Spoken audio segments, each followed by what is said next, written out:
And with a heavy heart, we received the sad news today about Val Kilmer, our Batman Forever, who passed away in the age of 65. But to celebrate his life and his career, and since this is a Batman channel, why not take a time to talk about his only outing as the Capes Crusader? And of course, one of the most special movies from the childhoods of most of us, Batman Forever. So let's go, let's celebrate this amazing movie and the legacy that Val Kilmer left with it. When I think about Batman Forever or all the Batman movies from the 90s, the first thing that comes to my mind is the fact that those were times where Batman movies were big events in cinema. It wasn't just about the release of a new sequel, but it was all about the soundtrack, the video games, the comics, all the merchandising, similar to Batman 89 and the whole Batmania that came along with the movie at the time. And it was not different with Batman Forever. My first experience with the movie, taking into account that I was just 7 years old at the time of release, were the magazines promoting the first pictures of the production. And of course, with that came the news that Batman had switched actors. So Michael Keaton was out and Val Kilmer was in. So as a 7 years old or probably 6-year-old boy at the time before the movie came out, to see Val Kilmer as the new Bruce Wayne wasn't something that really shocked me or caused any commotion in me. In fact, I didn't care that much because I was just happy to have another Batman movie coming out. Remember, those were times that superhero movies also took their time to come up with a new sequel. So it was 3 years after Batman Returns. Then, since I was too young to go to the movies with my dad, my first actual experience with the movie itself wasn't with the movie, but with the comic book adapting the movie that came out at the same time of the release. And it was quite fun to see the movie in the panels of the comic first, trying to visualize by myself how the movie was going to be through those illustrations. Then, of course, the movie became available for renting in video stores, if you actually remember what was that. And I finally got the chance to see the movie in VHS, if you also remember what that was. And since the movie was very demanded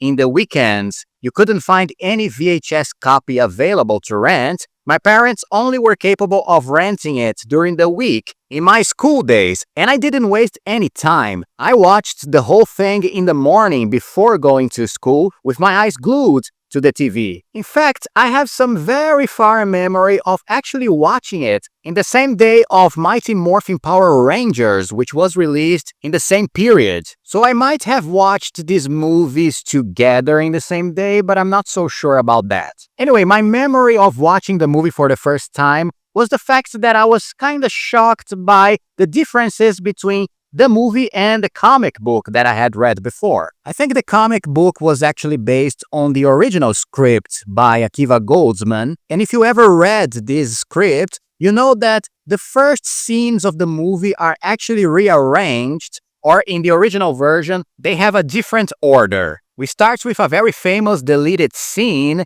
that is not in the theatrical movie, which is in Arkham Asylum with Harvey Dent escaping the prison. Then we are introduced to Bruce Wayne first in the movie when he is in the Wayne Industries meeting Edward Nygma for the first time. After that scene when Bruce uses the chair to go down an underground tunnel that takes him directly to the Batcave, which takes us directly to the beginning of the movie where he is suiting up to attend the Bat Signal and go to the bank robbery with Two-Face. And as you know, in the movie we start right away with this scene, Batman suiting up and going to the bank robbery, which got me very confused the first time I watched it. I actually thought with myself, is this movie correct? Did we rent the correct movie? Isn't there something missing in the beginning? Anyway, eventually I became accustomed with these changes, and today I cannot see the movie starting by any other way. In fact, I really enjoy the movie starting with an action scene right away, which is something that kind of bothers many people about Batman Returns, including myself, actually, that the movie takes a long time to introduce Batman into it. So even with these changes from the comic, I absolutely loved the movie. I was amazed by watching it for the first time. And I shouldn't be revealing this, but I found some ways to pirate the movie from the video store for myself to have a copy here at home. Come on, I had to do it, right? I had to have the movie forever, no pun intended. And this is what started my long life of repeating viewings of this movie all my life. And during many years of my childhood, this was my favorite Batman movie, especially because it was colorful, it was bright, it had many action scenes, it really featured Batman as the main character and focused on him. And I think Batman Forever has this great quality of being the first movie in the franchise to actually focus in Bruce Wayne and show a little bit about the human behind the mask. Something that the first two movies were trying to hide as much as possible by purpose. And not only that, but it also has 5 main characters that the movie juggles very well during its length. I mean, we have Batman, Two-Face, the Riddler, Dr. Chase Meridian, and Robin. And all of them get their moments in screen. Some are better used than others, and we can talk about it later. But it provides each of these characters a good screen time. All of this in between great action sequences that really entertained me as a kid, especially for them being bombastic. We have the bank robbery in the beginning that leads to the whole chopper with Batman hanging from the chain in the middle of the city. The circus scene that does a good job in introducing Dick Grayson and also has a great action sequence where he saves everybody from Two-Face's bomb, showing his heroism. We have the Batmobile chase against Two-Face that ends with the car climbing up the walls of the building with a huge explosion behind, and I love this visual. Then we have Dick Grayson fighting some gang members in the streets and Batman arriving to save him. Of course, we have the Nigmatech invasion by Two-Face and Batman descending through the skylight and then jumping off the building to go after Two-Face, which ends in the subterranean with the whole fire sequence and Two-Face shouting, "Why don't you just die?" Which was apparently a demand from director Joel Schumacher that Batman had a scene in the script where he went through fire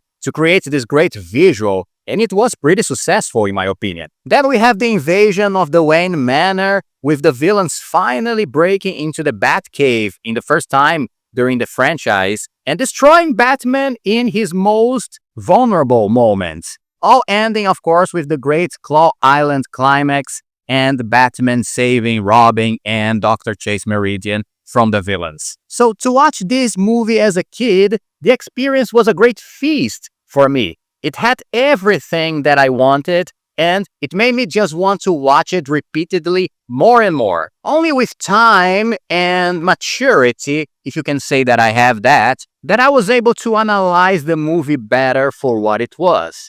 And I think the tone of this movie is something that if you analyze it alongside all the other 4 movies in this franchise, you can see that this is the one that is mostly in the middle between being a little more serious and totally flamboyant. In between all the cartoonish portrayals of the characters, the overuse of neon, and some very stupid stuff that later became what Batman and Robin was all about, and turned it into the most hated movie of all time, not by me, of course. There were also some very human moments, and moments that tried to depict Bruce Wayne in a more psychological way. The main concept of Batman Forever by the initial screenwriters, the married couple Lee Batcher and Janet Scott Batchelor, was to show the duality of Bruce Wayne and create a conflict between his 2 personas, Batman and Bruce Wayne, to the point that he couldn't exactly figure out who he really was. And you can see many symbols of that in the movie. The doll that Dr. Chase Meridian gives him, the fact that one of the main villains is Two-Face, which also plays into this duality theme.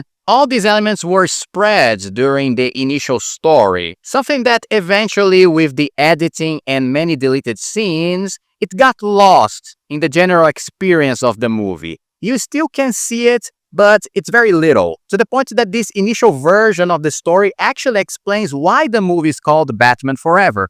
Because in the end of the movie, Bruce Wayne ends up choosing both of the personas. That's why he becomes Batman Forever. And yes, the final speech that Batman does to the Riddler in the movie kind of presents that idea as well, but at the same time, it's not very well developed during the movie. What we see in the theatrical version is something that gives a lot more importance to the spectacle, the lights, the action. But don't be fooled, because Joel Schumacher actually tried to make something with a little more depth. The problem is that the studio didn't let him. Speaking about the also late Joel Schumacher, a great loss for cinema in my opinion, because he was a great director and also a fascinating guy to listen in his interviews. His vision for this universe of Gotham City is, in my opinion, underrated and mostly offended by some people. I understand that this Gotham City is much less memorable than the gothic nightmare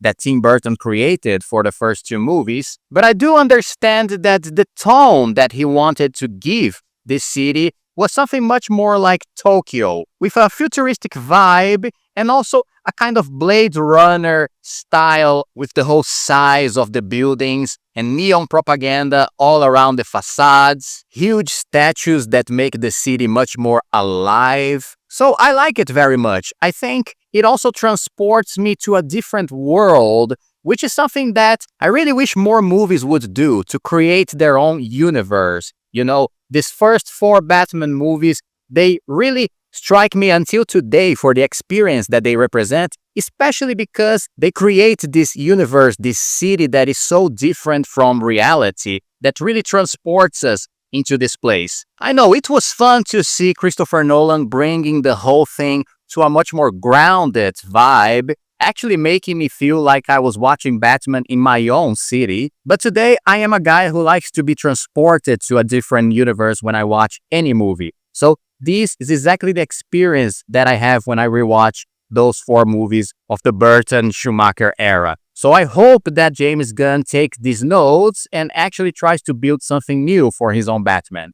Not only that, but also the production design of the movie is very interesting and very intricate. We can never forget to talk about Batman himself. And for me, in this movie, his Batsuit is the best one of the quadrilogy. Yes, I know it has nipples, but I think it's actually better than the Keaton one from the first two. I really like the fact that it's much more organic in look, something that was the intention with Joel Schumacher, including the nipples. I love the cowl in Val Kilmer's head. Never an actor looked so good in the cowl like Val Kilmer in this one. One detail that I specifically love about the suit is the fins on his glove. I actually talked about this in my video about the best Batsuits of all time. You can watch it here in the channel. And his other devices like the Batarang and his weapons. I really like the Batcave in this movie. I think it's a very cozy place where geographically it looks kind of perfect from the position of all the elements in it,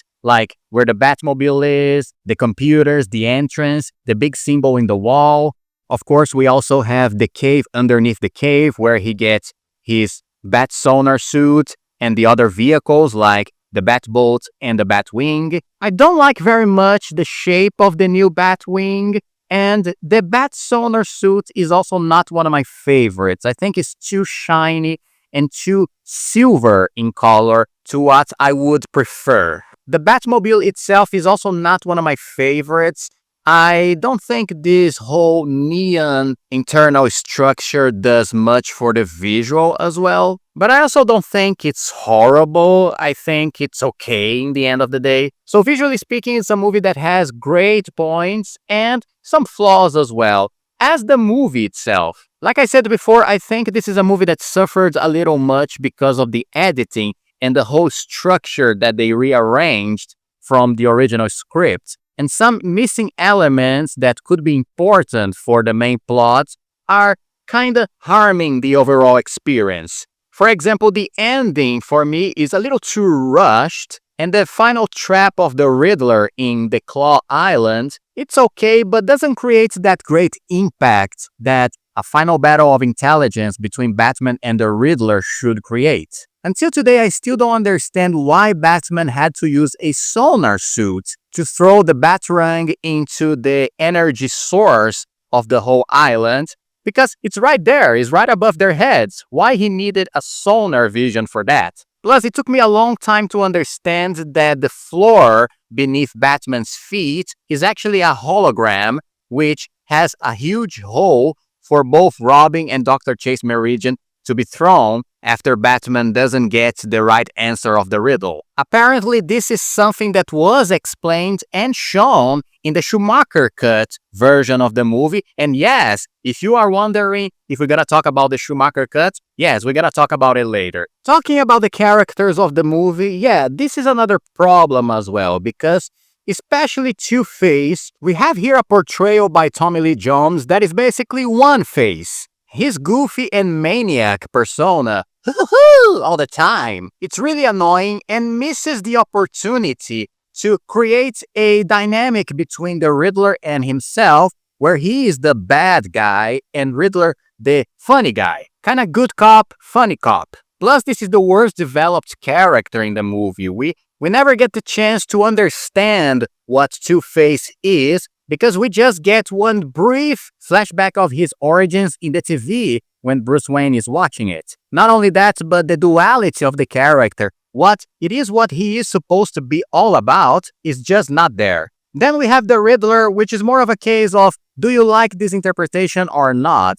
I do, and I think it's okay. He's the better developed character in the movie. He's absolutely insane. Exactly what the Riddler is supposed to be. And of course, Jim Carrey's portrayal actually fits in here and steals the show. Then we have Dr. Chase Meridian, which is basically the character that most confuses me in this movie, because her name is very fitting, Chase. She chases Batman's ass just like well, I will not say.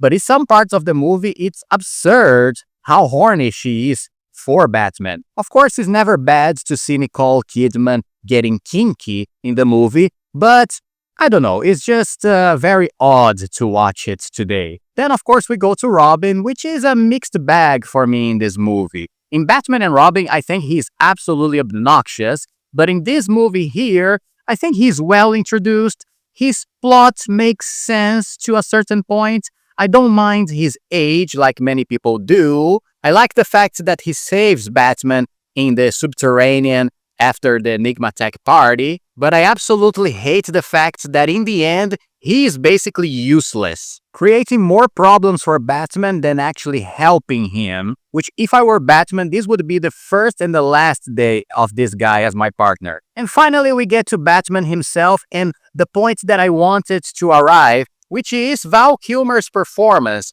which I think is absolutely brilliant.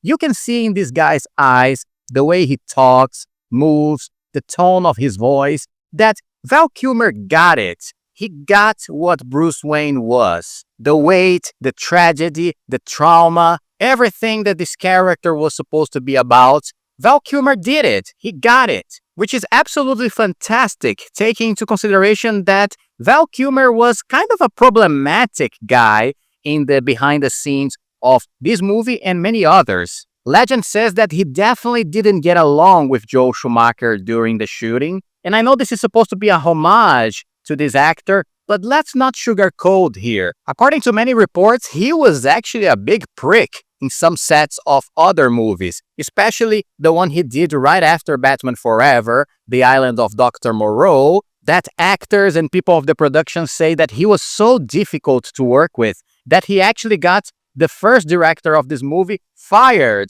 Richard Stanley. And there is a whole documentary talking about the troublesome production of this movie, and you can watch it on the internet.